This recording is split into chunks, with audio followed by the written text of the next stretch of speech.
Hello, everybody, and thank you for joining us for the 10th annual, for the 10th Online Craft Festival episode. We are just delighted to have you here, and as you may know, that our mission is to introduce you to American artisans in an up-close and personal way. So my name is Jackie Ralston, and I have been involved in the craft world for more than 30 years, producing craft festivals throughout New England under the name of the Boston Christmas Festival, and now also the New England Christmas Festival. And I'm very familiar with how important festivals are as a weekend outing destination. It's a vibe and an atmosphere that is so much fun to be a part of. And of course, as we all know, there have been no shows. There have been no place where you could make a 2-hour drive or a half an hour drive and just have that wonderful experience of meeting so many talented craftspeople. So we began this series in order to keep the connection between you and the artisans and give you an opportunity that you don't often get when you go to shows to spend some time learning a little bit about the behind the scenes story of different craftspeople. So today we have, as always, interesting, different, talented craftspeople.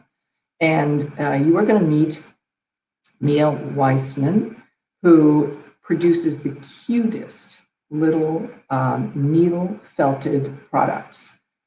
And then we're going to go have a chat with Alyssa Carr, who makes candles, and they are amazingly scented, and that aroma will stay with you for a long time. And then we're going to go meet Melissa Glick, who is an artist, and she makes beautiful sculptures, and they're all made from recycled material. So it'll be interesting for you to learn all about all three of them. So with that being said, let's go and meet Mia. Hi, Jackie. Thanks for having me. I'm so delighted to have you. Thank you for joining us here. So as I said in my introduction, you're a needle felter. I think that's the official title of what you do, right? Yes. And I'm guessing that most of our viewers have no idea what a needle felter does. But it's actually something, as we'll learn as we talk to you about your story. You grew up in Soviet Russia, and because of those cold winters there, people needed to stay warm, and they found that felt was something that was incredibly warm, so they made boots out of them. So therefore, as a child growing up there, it was always something that was very familiar to you. And then when you moved to the US, you started bringing your roots with you, or you did bring your roots with you, and started making these products. So tell us, first of all, what it is. How do you do it?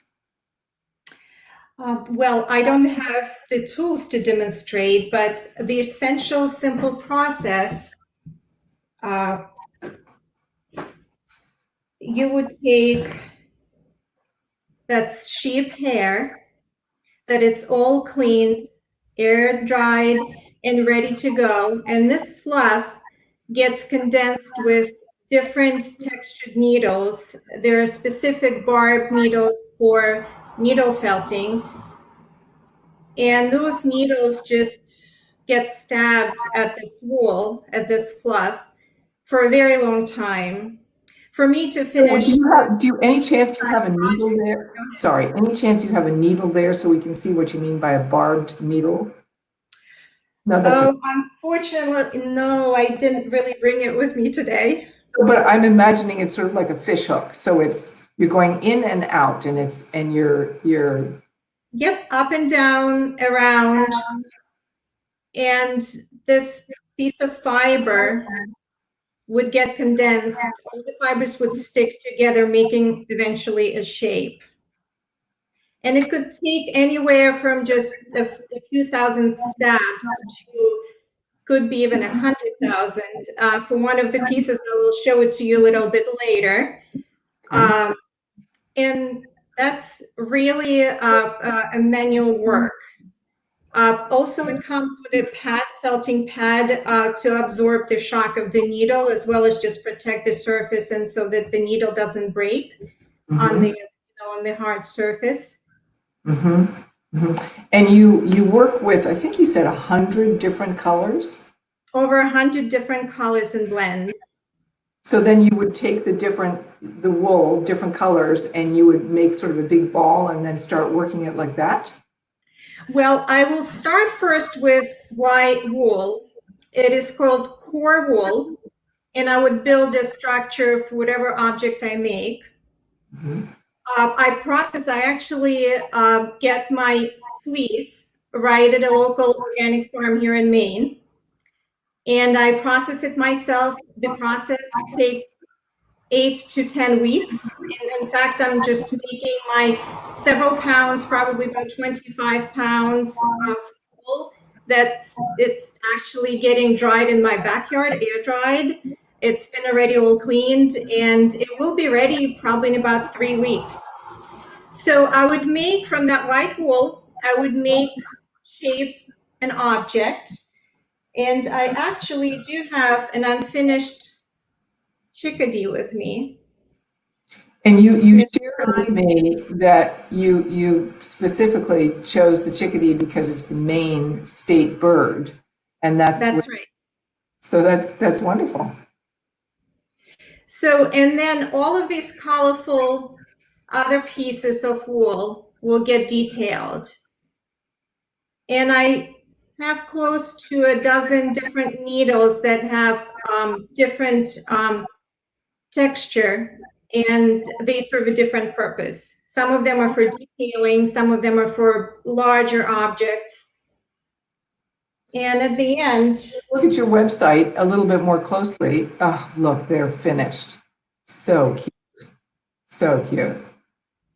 Yep, love it. Where would you like to go on your website?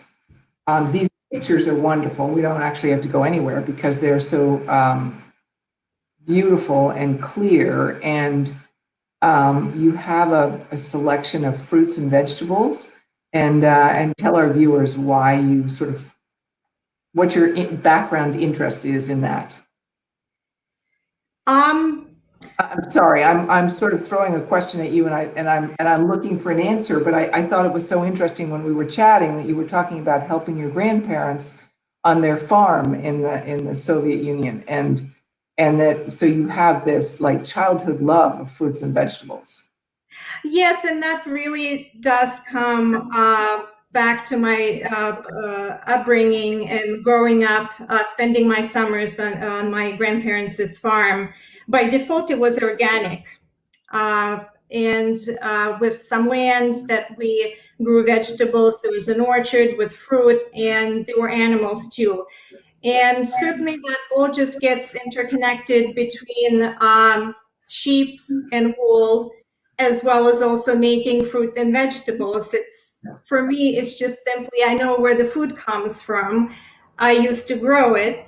And for me, it's just fun to recreate it with felt too. Let's go to your home page, and you have I guess it's the gallery that we want to go to, right? Where we can see all your different products.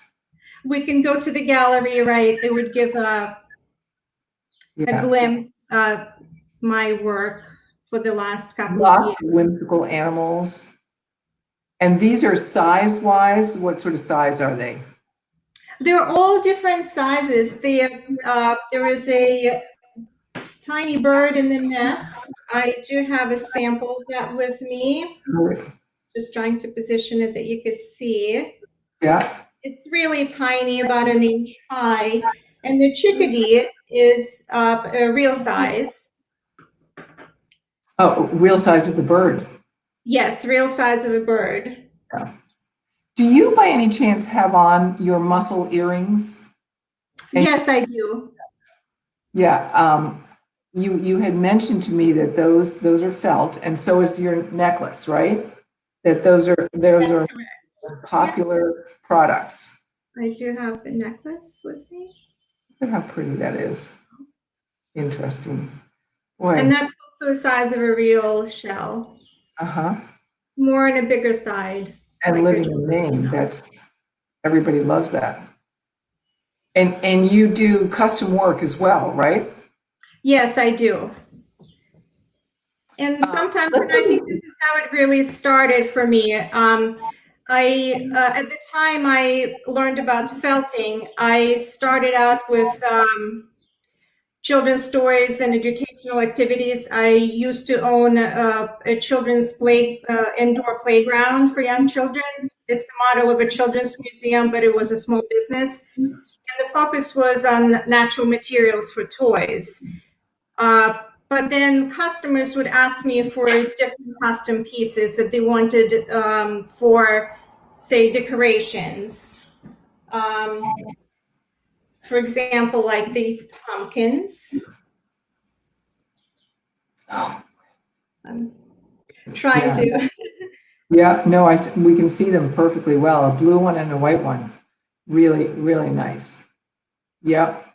Let's take a look at your tic-tac-toe boards because I think that's such a fun product with so many uses that's on your website. And you can obviously kids can play with them easily, or you pack it into the travel bag and take them.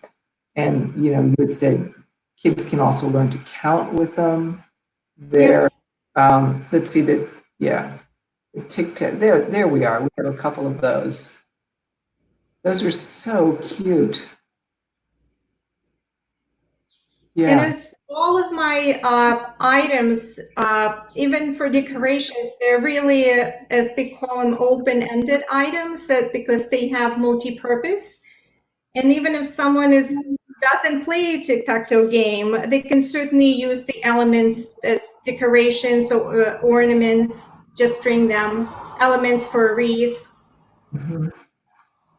Did you put on those acorns? Do you have a real top, or is that felt? No real tops that I forage here in Maine. That's great. That's great. Well, thank you for joining us today and showing us your beautiful products. And your website is fuzzylovies.com, and people can go and spend more time looking around. And as I said, you are able to do custom work, but there's plenty already there. So hopefully you'll have some shows to attend, and you'll have great sales as a result. Yeah, thank you. Thank you for Thank you having me. for being with us today. Okay, and now we're going to go and visit with Alyssa Carr, who's a candle maker. Hello, how are you? Hello. Good. Thank you for having me. Yeah, delighted to have you. So I sort of laugh when I think about your story because you started your candle making business because you had a baby and you found yourself at home and you weren't busy enough. I can't think of any young mother who would say, I'm not busy enough. I need something to do. So we started thinking about a business, and I asked you why, of all the crafts that you could have chosen, you chose candles. You had a very interesting answer. So tell us. There are so many avid candle lovers in my family, and my sister had a friend that also was a stay-at-home mom, and she was like, you should really consider doing this. I think that you would have a fantastic business with all of us just buying your candles up. And I also wanted to raise funds for a local equine rescue right in Connecticut. And they were really struggling for some funds to gather up for some hay for the winter. It's not cost effective owning a horse. And she had a multitude of horses.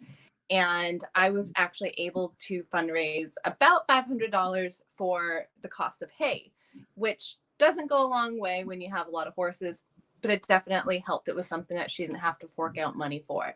And then from there, it kind of tumbled into this, actual business. After fundraising, I was like, maybe people would really enjoy my candles. Yeah, and so then you started doing some research on what's the best way to make candles, and you have these amazingly fabulous scents that you said that they all have personalities and they all have names. So maybe we should look at your website and you can talk about some of those. Definitely. Now, Willow Rose is actually my namesake candle. It's actually named after my dog who inspired my actual business name, Willow Ridge Candles. She was my border collie I had for almost 15 years, and she was with me through thick and thin, and I couldn't think of a better way to honor her than to give my company name her name, and also have my anniversary candle be her name. What a great memory. What a great story. Yeah. She was a fabulous dog too. So right. And so you have collections. Let's look at some of your collections. I do. So I have some really unique collections. When I'm not busy enough with my candles, like I said, I'm a very busy person. So I enjoy doing a multitude of things. I write on the side, so we can get into that later. But I also have a bath and body collection, which actually started because a lot of family members and friends have sensitive skin. So all of my lip balms that are on the website, they have no lanolin in them, which is sheep oil. It sounds crazy, but that is in a lot of lip balms. And my lip balms have shea butter, beeswax, and coconut oil. So it's nothing to do with animal, aside from the beeswax, of course, if you want to call them animals. But it's very moisturizing. It's not going to dry out your lips. It's not going to make your lips break out unless you have a sensitivity to any of those other products. But then also my soaps, I created those again for sensitive skin. They're made out of goat's milk, unless it's specified whether it's a shea butter or whatnot, which I can definitely make as well. But the soaps are very gentle and friendly. I have kids that use this soap. I have friends that use this soap that have used other soaps that they end up breaking out with. So it's definitely kind. Nice, very nice. And we have to think about all of those things too. Right. Go back to your collection. Tell us about your author collection, because I think that's just so. So my writer collection, if you will, I have to actually update this, so excuse the sparseness there, but I actually have writer's block, and I have a huge line of writer candles. So if you are a journalist, a book author, or a blog author, if you will, these were created to be really funny and uplift you in moments where you're kind of struggling, and you also want something that smells really good in your house.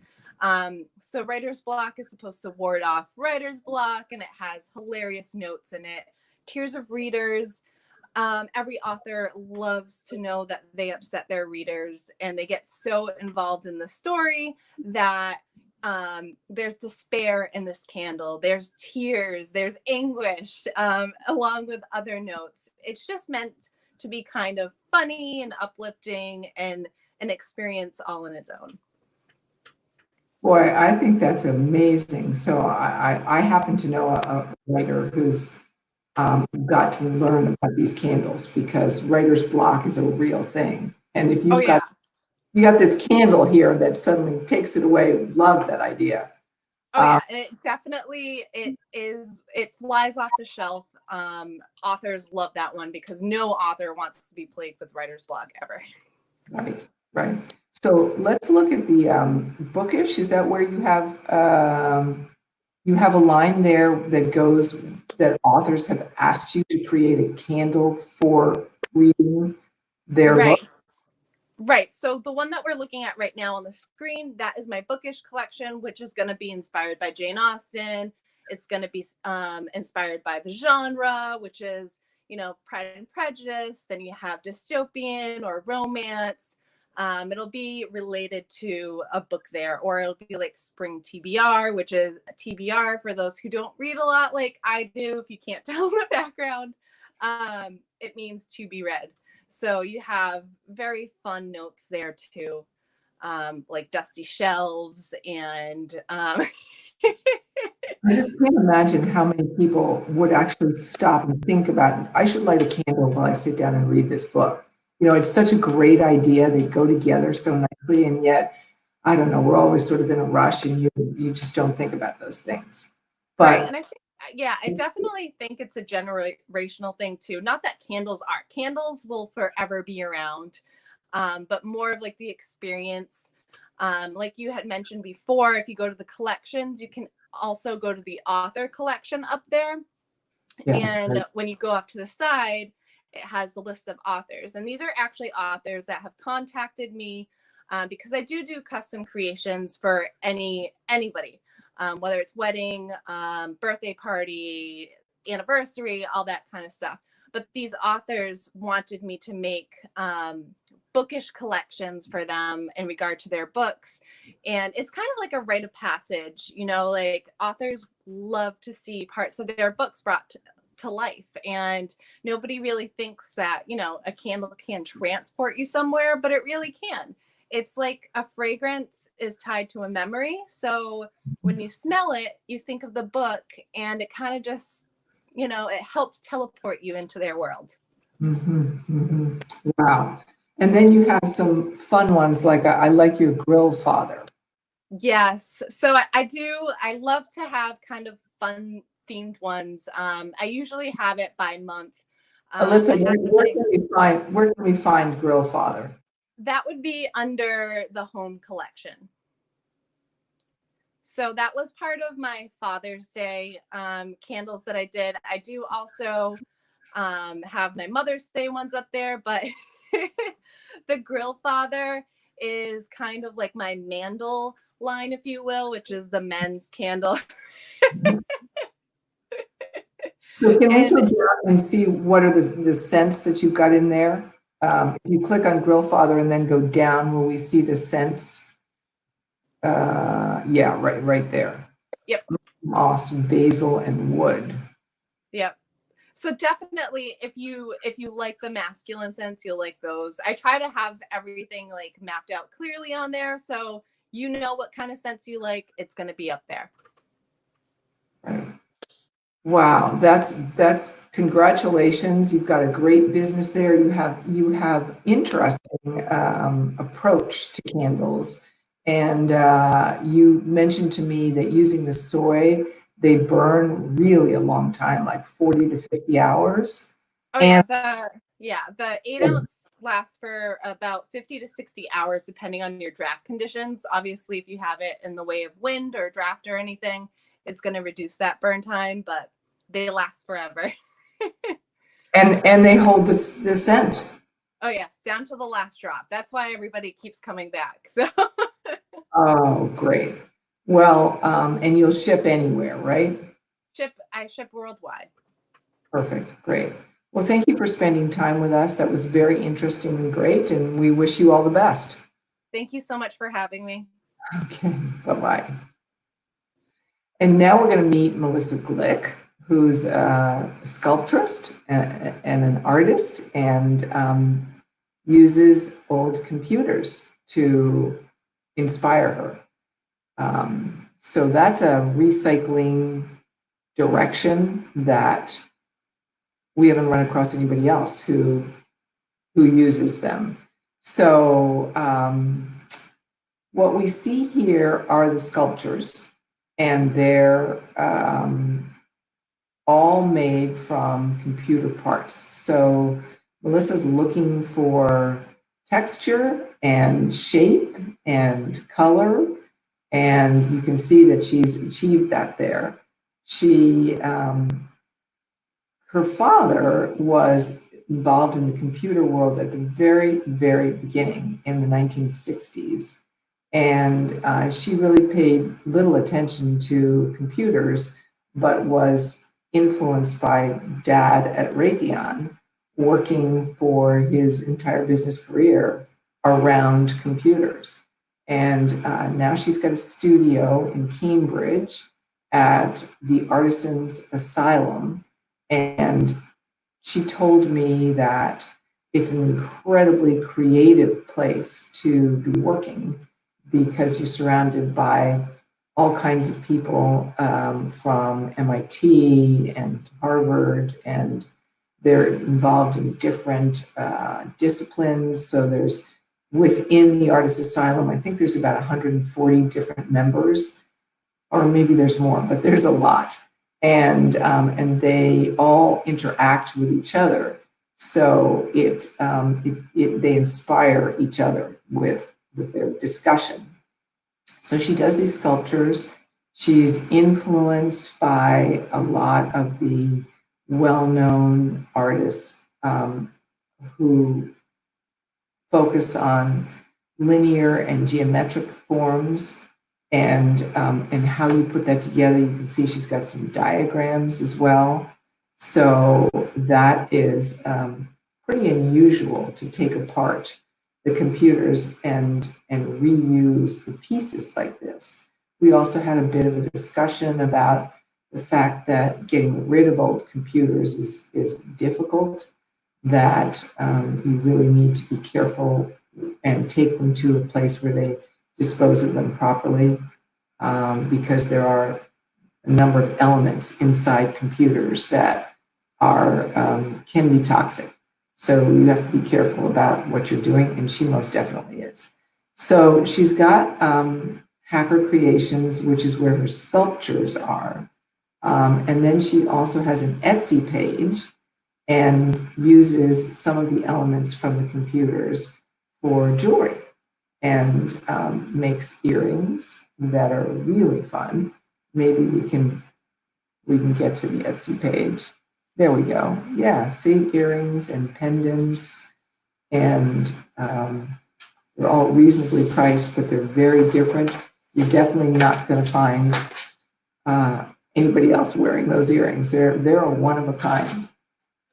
She does commissions, and so if you have your particular computer, I suppose it would be fun to have her take it apart and build you your own one-of-a-kind personal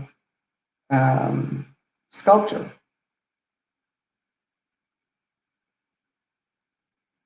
The more and more earrings, that's great. And I'm sorry that we seem to have lost Melissa, but sometimes in this digital world that we live in, there are technical issues, and we all just have to roll with the punches. So please do visit both her website and her Etsy page. And as you can see, if you mention the interview, you get 15% off of what it is you'd like to purchase. And enjoy seeing how creative she is. So that wraps up our show for today. And I want to thank you all for joining us. And I hope that you were inspired and you found some wonderful product that you'd like to buy.